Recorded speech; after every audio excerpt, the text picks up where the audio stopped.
So let's get more right now on Pete Alonso. And for that, we turn to the tandem of Gelbs and DiComo, Steve and Anthony. They have made their annual pilgrimage down to Port St. Lucie. Always good to see you guys. So let's begin right there. And your thoughts on what David Stearns had to say, intimating that he expects that Pete is going to play out this season and then hit free agency.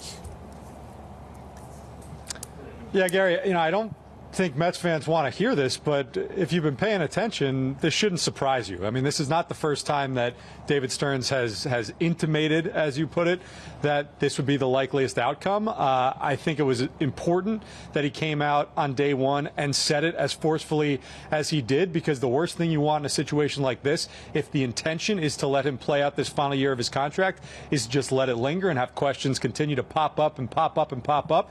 You have David Stearns address it. When Pete Alonso comes down, he'll do the same thing, and then hopefully you're just able to move on as a team, and that's not a constant story hovering over the group. But in terms of what I thought of it, I wasn't surprised. I thought for a while now that this was probably the likeliest outcome. Yeah, Steve, really all he did was kind of say the quiet part out loud, especially regarding Scott Boras and the unlikelihood that a player of that caliber, represented by that agent, would sign an extension. But this has been the drum that, has been beaten for really the last year or so. I think if you look at it rationally, we've talked about this on this show before, Pete Alonso doesn't have a ton of incentive to not test the open market now that he's so close to it.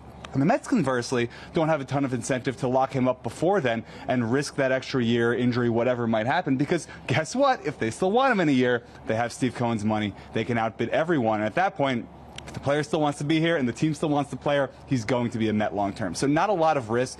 Really, the Mets are putting the risk on Alonso to go out and have a big year, and I think everyone around here probably expects him to do exactly that. Yeah, and by the way, we've seen this before over the last number of years, whether it's Edwin Diaz, Brandon Nimmo, Michael Conforto, who it didn't work out with him coming back to the team, but the Mets have been fully comfortable letting some of these top players play out the string, and then if the market comes to them and the deal makes sense, they go out and they retain the player. Meanwhile, you guys were talking earlier in the show about the comments about a championship caliber organization, and I don't know about you, Anthony, but I've gotten the feel that some people misinterpreted that as this year competing for a championship. Obviously they would love it if everything broke right and that happened, but when David Stearns spoke yesterday about building a championship organization, I think it's really still with that long-term vision, which has been set out and talked about really since the trade deadline last year. Absolutely, Steve. And there's two other parts really at play here. One is, what's David Stearns going to do? Come out and say we expect to not compete for a playoff? Right. Of course. And the second part, though, is if you look at the team that the Mets have built, is it as good as the team they had going into last year? No, not on paper. But they are projected by most major systems to win low to mid 80s. And if you have that kind of team, A, you're going to be in the mix going into September. B, you're going to be in the mix at the trade deadline where they could potentially improve upon that team.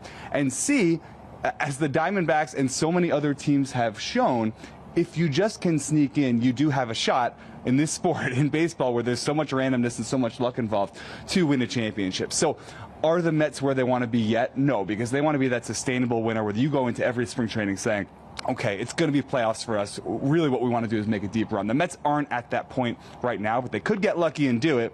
They have some pretty good players on this roster, and they are building towards that, and you see the signs that they can eventually build that. My man Anthony, one of his favorite words to use is variance. There's a wide variance of things that could happen this season, but not all of them are bad. So it's early in spring training.